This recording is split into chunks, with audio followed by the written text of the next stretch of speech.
모빌리티 하이스토리 100강 온라인 강좌. 이번 시간은 한국 영화 속의 여성 캐릭터 재현을 통해서 보는 젠더 모빌리티에서 이야기를 좀 해볼까 합니다. 제가 한국 영화 속이라고 말씀을 드렸는데 여태 뭐 현대 영화는 아니고요. 주로 고전 영화가 될 것 같고 이른바 한국 영화 황금기라고 불렸던 60년대 영화를 이제 약간 제가 언급을 하고요. 그리고 70년대 암흑기로 넘어가서 80년대 그리고 90년대, 2000년대까지 조금씩 올라오는 형태로 얘기를 할 것 같습니다. 제가 일단 70년대 영화로 시작을 할 텐데요. 사실 황금기라고 하면 1960년대가 맞죠. 근데 70년대로 시작을 하는 이유는 여성을 주인공으로 하는 영화의 편수가 가장 많았던 시대이기 때문에 제가 70년대부터 지금 얘기를 해드리는 거고요. 근데 뭐 아이러니하게도 이때가 한국 영화의 전성기는 아닙니다. 전성기는 60년대고 이제 70년대는 이러이러한 이유로 제가 말씀드린 뭐 텔레비전의 전성기의 시작이라든지 아니면은 영화 이제 박정희 정권에서 영화를 너무 탄압을 심하게 하는 과정에서 그 검열이라든지 뭐 이런 이유로 영화의 편수가 내려가고 산업이 완전히 이제 불황으로 들어가는 이제 시대인 거죠. 근데 아이러니하게도 그게 어떻게 여성의 재현을 더 부추겼는지에 대해서 제가 이번 시간에 얘기를 하려고 합니다. 70년대 한국 영화가 지금 말씀드린 대로 60년대 말부터 텔레비전이 어마어마한 숫자로 보급이 되면서 영화가 이제 감소하기 시작하는 거죠. 극장수가 거의 반토막이 났죠. 그리고 제작 편수 역시 반 이상으로 이제 줄은 걸 볼 수가 있고요. 횟수가 5.4에서 2.9면 뭐 이것도 거의 반토막이 났다고 볼 수 있고, 텔레비전의 보급이 1%에서 50%면은 이제 50배가 늘어나는 거죠. 법제처에 가시면은 이때 영화법이 어떻게 변했는지 이제 자세하게 보실 수 있는데, 제가 말씀드리고 싶은 건 영화사를 옛날에는 그러니까 자기가 원하면 언제든 가서 등록을 할 수 있었던 시스템에서 정부에서 허가를 꼭 받아야만 영화를 만들 수 있는 형태로 이제 변한 거죠. 근데 그런 거에 있어서는 또 여러 가지 그 요인이 작용을 하겠죠. 단순히 영화를 원하는 사람이 아니라 뭐 박정희 정권이랑 뭐 친했다든지 뭐 여러 가지 이런 정치적인 이유가 있어야 했기 때문에 이때부터 제작자로서의 어떤 뭐랄까요, 그 라이센스를 받기가 굉장히 힘들어집니다. 그래서 제작 편수는 뭐 당연히 줄어들 수밖에 없는 것이고, 이러한 이유로 제가 앞서 말씀드린 이러한 이유로 영화 제작사가 감소하는데, 보시면은 거의 이것도 어마어마한 숫자죠. 거의 5분의 1 수준으로 지금 줄어드는 거니까요. 근데 이게 뭐 산업적으로는 거의 좀 약간 심하게 얘기하면 파탄이 났다고 할 수 있지만 검열적으로는 굉장히 좋은 계기가 됐죠. 그러니까 박정희 정권에서는 모든 한국 상업 영화를 모니터하면서 그 자기 정권의 아젠다를 심으려고 했었기 때문에 영화 제작사가 작다는 건 컨트롤하기가 쉬워졌다는 얘기이기 때문에 사실은 정권에서는 이걸 더 좋아했습니다. 그리고 4차 영화법 개정이 왜 유달리 영화 산업의 축소를 불러일으켰냐면, 사실은 영화법은 계속 제정이 되고 개정이 이제 계속 되는 거죠. 근데 요 73년에 일어난 걸 4차 영화법 개정이라고 하는데, 요게 이제 유신 정권 직후에 일어나는 거죠. 그래서 유신 정권 직후에 일어나면서 그 유신의 정신, 그러니까 뭐 아무래도 규제를 더 심하게 한다든지 아니면 반공의 그 뭐랄까요, 테마를 좀 더 강화한다든지 뭐 이런 식으로 영화의 직접적인 검열과 통제를 이때부터 굉장히 강화합니다. 그러니까 일례로 이때부터 어떤 일이 일어나냐면, 옛날에는 뭐 시나리오를 쓰고 영화를 만들어서 필름을 보내면 그걸 이제 실사 검열을 하면서 거기서 이제 잘라내는 형태였다면, 이때부터는 사전 검열이라고 해서 시나리오를 보내야 되는 거예요. 그래서 시나리오 단계 때부터 정부가 직접 잘라내는 거죠, 영화를. 아니면 고치던지. 그러니까 당연히 이때부터는 사람들이 이제 눈치를 많이 보게 되겠죠. 그래서 이때부터는 시나리오 단계에서 검열이 한 번 이루어지고, 영화를 만든, 그러니까 후반 작업하고 나서의 영화 검열이 한 번 이루어지고, 그리고 마지막 극장 검열까지 이루어져요. 그러니까 극장에서 실제로 걸린 버전과 자기네들이 명령한 버전이 맞는지 이제 대조하는 거죠. 그래서 사실은 3차 검열까지 이루어지면서 거의 그 영화를 만드는 데 있어서 자유가 완전히 없어졌다고 보는 것도 무리가 아닐 것 같습니다. 근데 어쨌든 뭐 이게 70년대 영화 산업의 어떤 상황이고요. 근데 이런 굉장히 어떻게 보면 암울한 현실에서 한국 영화가 거의 이제 점점 뭐랄까요, 그 죽어가는 거죠. 영화 산업이 죽어가는 마당에 이 별들의 고향이라는 이장호 감독의 작품 74년에 개봉한 이 한 편의 영화가 그 당시까지 이루어졌던 모든 한국 영화의 기록을 뒤집어놔요. 그러니까 영화 관객 수에서 특히 그런 거죠. 제가 알기로 아마 37만 관객을 단성사 단일 개봉하는 상태에서 한 달 반 만에 끌어모았으니까. 근데 지금 우리가 생각하면 37만이 사실은 별거 아니죠. 올해 작년에 극한 직업이 1,600만 원을 넘었기 때문에. 근데 당시 37만이라고 하면 굉장한 숫자였어요. 일단 서울 관객만 얘기하는 것이고, 그리고 극장주들이 제대로 신고를 하지 않았기 때문에 일반적으로 37만이라고 하면 두세 배를 항상 생각하거든요. 실제적으로 이제 불러 모았던 관객 수는. 그러니까 그렇게 생각하면은 뭐 그 당시 인구 대비해서 어마어마한 성적이라고 할 수 있죠. 근데 이 별들의 고향의 내용은 이런 내용이었어요. 사실은 최인호 작가의 그 원작이 있지만 시골 처녀가 여기서 아마 경아라는 이름을 가지고 있죠. 경아가 서울로 올라와서 뭐 이 남자 저 남자 만나고 그리고 이런저런 직업을 거치면서 점점 추락해가는, 특히 그 남자들의 배신과 뭐 이런 것으로, 그리고 한편으로는 또 이 직업 전선에서 오는 여러 가지 이슈들, 성차별이란지 이런 여러 가지 이슈들로 여기저기를 이제 그 돌아다니다가 궁극적으로는 성노동자로 전락하는 게 사실은 이 영화의 기본 골자고, 이게 히트를 너무 많이 치면서 그것과 똑같은 영화들이 계속 반복되기 시작했어요. 그러니까 대표적인 예로는 74년 이장호의 이 별들의 고향을 필두로 한 두 번째 히트작, 물론 이제 김호성 감독이 만들었지만 영자의 전성시대라는 영화 뭐 여러분 많이 아실 거예요. 그 영화가 75년에 나왔고 76년에 여자들만 사는 거리, 김호성 감독이 만들었죠. 77년에 겨울여자, 이것도 역시 김호성 감독의 작품이고요. 그리고 78년에 나는 77번 아가씨 꽃순이를 아시나요? 뭐 가시를 삼킨 장미, 뭐 이런 아주 화려한 제목들을 가진 똑같은 내용의 시골 처녀가 서울에 와서 이런저런 직업을 전전하다가 궁극적으로는 성노동자로 전락하게 된다는 아주 그 똑같은 내용이 계속 반복된 거죠. 근데 놀라운 건 사실 요즘 같은 경우는 한국 영화 관객들의 수준이 굉장히 높기 때문에 똑같은 얘기가 두 번 이상 반복되면은 잘 안 되는 경우가 흔하죠. 요즘에는 특히. 근데 이때는 안 그랬던 것 같아요. 오히려 반복될수록 그것에 대해 흥미를 느꼈던 것 같아요. 그러니까 약간 이제 친숙함이 더 우선되었던 거죠. 쟤는 그 뭐랄까요, 좀 특이함보다는. 그래서 지금 제가 말씀드린 이 어떻게 보면 좀 뭐랄까요, 기구하지만 진부한 여성의 이야기가 굉장히 많은 인기를 누리게 되는 거죠. 그러니까 80년대 초반이라고 했는데 엄밀하게 말하면 82년을 제가 항상 얘기를 하는 것이 82년이 호스테스 영화가 박스오피스 1위를 한 게 마지막 연도예요. 이제 그때부터 약간의 사양길을 접어들게 되는 것이죠.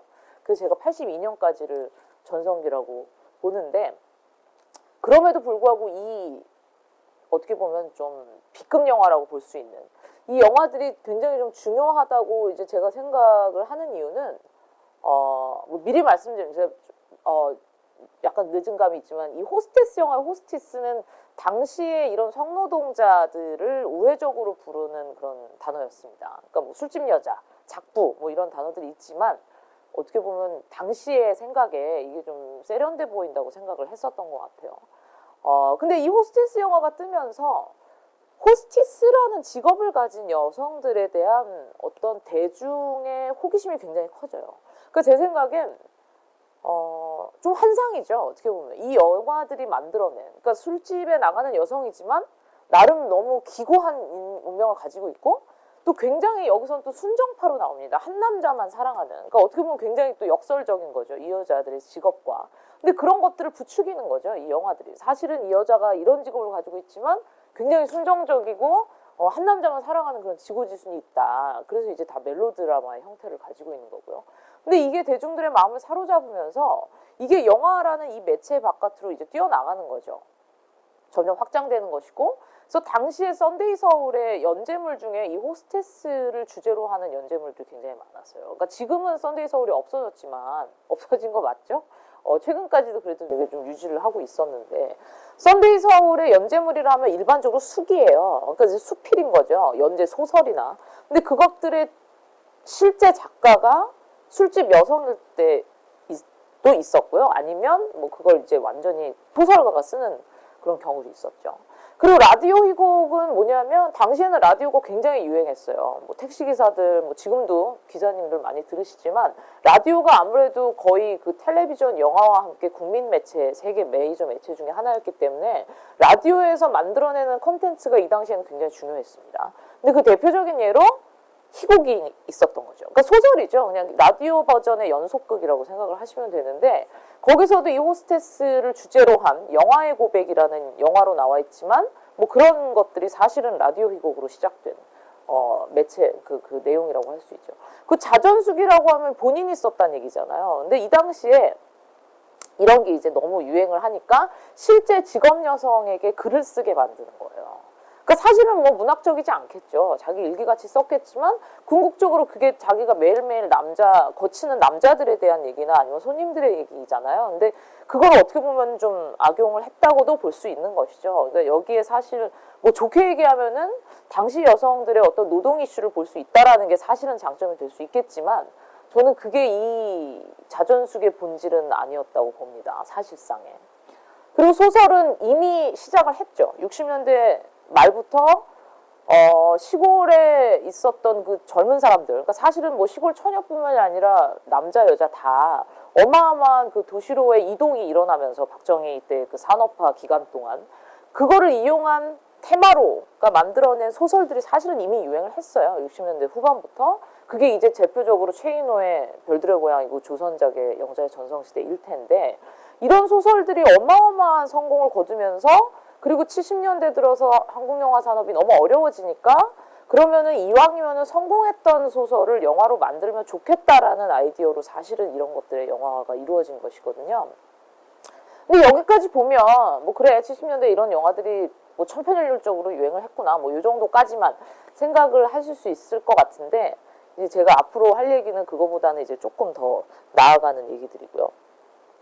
그러니까 이거는 사실은 이미 말씀드린 얘기의 반복이에요. 그 어느 정도 인기가 있었냐. 우리가 보기엔 되게 좀 지지부진한 영화들이잖아요. 어떻게 보면 좀 유치하고.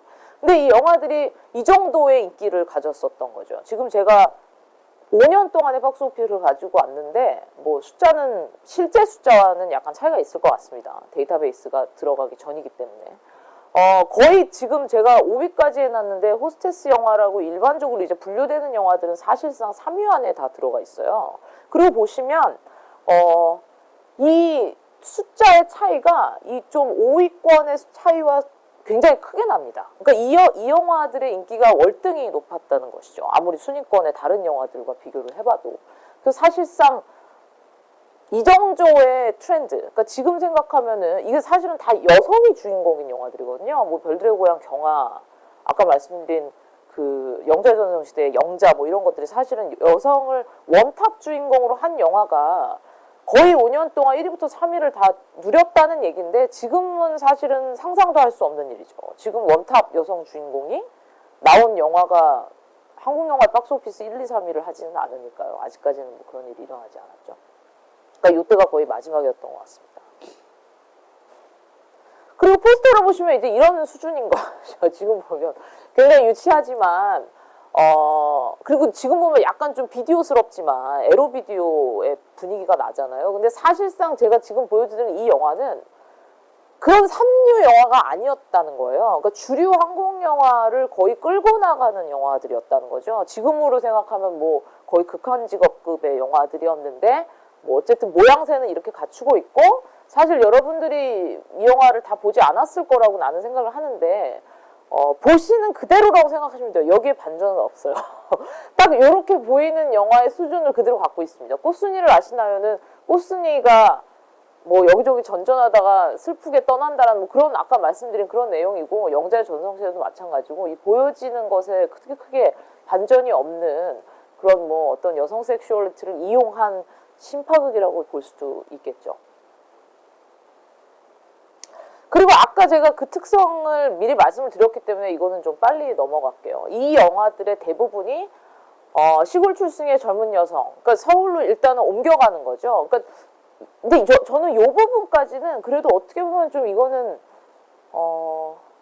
진보라고 볼 수도 있을 것 같아요. 그러니까 일반적으로 헐리우드 영화도 그렇고 옛날에 그 오제 마법사나 뭐 그런 1930년대, 40년대 황금기 영화들을 봐도 일반적으로 집을 여성들이 나오려고 하면 다시 집으로 밀어 넣는 게 영화의 결말이었어요. 그러니까 도로시가 막 여기저기 하지만 사실은 스위트홈은 집이라는 게 그 영화에 숨겨진 메시지잖아요. 그러니까 그런 기본적인 뭐 신상욱 감독의 사랑방송님의 어머니도 그렇고 일단 여자가 집을 나가려고 하면 그거 자체가 이제 굉장히 불안한 요소가 되는 거죠. 사회적으로는. 그래서 어떻게든 이 여자를 가부장제 안으로 다시 집어넣는 게 이 영화들의 일반적인 메시지였는데 물론 이제 결말로 따지면 이것도 크게 벗어나지 않지만 그래도 이 메인 캐릭터가 시골과 서울로 굉장한 거리를 옮겨가는 캐릭터들로 잡았다라는 건 사실상 뭐 아까 말씀드렸지만 이 여성의 모빌리티가 처음으로 대대적으로 이 장르 안에서 이루어진다고도 볼 수 있는 것이죠.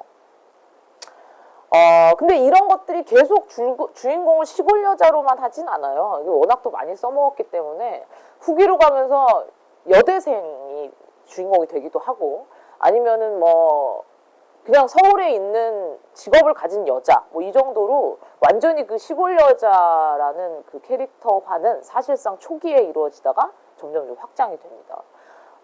요거는 제가 그 영자의 전성시대의 플롯을 여기다 써놓은 건데 왜냐면 좀 비슷하니까 다들 시골 처녀가 도시로 와서 식모나 버스 안내양이나 공장에서 일을 하다가 성폭행 대부분 이제 강간 사건이 한두 번 정도 꼭 일어나죠. 성폭행을 당하고 그것의 수치스러움을 자기가 못 이겨서 결과적으로는 성노동자로 전락한다는 게 이 호스테스 영화의 기본 골자인데 뭐 사실은 이것만 봐도 굉장히 좀 역설적이라고 할 수 있죠.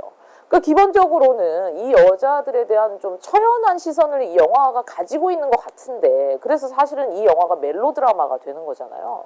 근데 그럼에도 불구하고 꼭 이 강간이라는 요소를 어떻게 보면 그런 성적인 스펙타클로 이용하는 요소가 반드시 있어요. 영자의 전성시대도 그렇고 뭐 꽃순이를 아시나요라는 영화에서도 좀 그런 걸 볼 수 있고 그러니까 이런 것들을 보면 이 영화들이 좀 이중적인 시선을 가지고 있다는 걸 느낄 수가 있죠.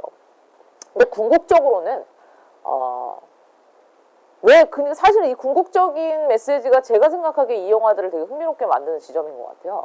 호스티스 영화라는 걸 굉장히 자극적으로 썼거든요. 아까 그 포스터를 보셔도 알지만 굉장히 자극적으로 만들었잖아요. 항상 여성의 어떤 뭐 반나지만 나신을 정면에다가 묘사를 한다든지 포지션을 한다든지 뭐 꽃이나 뭐 의자 같은 어떤 굉장히 묘한 아이콘들을 같이 뭉개가지고 넣는다든지 뭐 이런 것들이 사실상 에로티시즘의 코드를 공유를 하는 것인데 언제나 이 여자들의 끝은 희생이에요. 그러니까 내가 결과적으로 옛날에 좋아했던 그 남자를 위해 희생을 하기 위해서 자살을 한다든지 아니면 실종된다든지 그러니까 대부분 제가 아까 언급한 여자들은 다 죽습니다. 끝에 뭐 그냥 기차에 치여서 죽기도 하고 뭐 이런 식으로 그러니까 이런 여성이 가지고 있는 그런 굉장히 그 희생적인 면모를 그게 모성이 됐든 아니면 뭐 자기의 자의적이 됐든 그러니까 그런 것들을 강조한다라는 게 궁극적으로 이 영화의 좀 정체성과는 좀 충돌되는 부분이라고 할 수 있겠죠.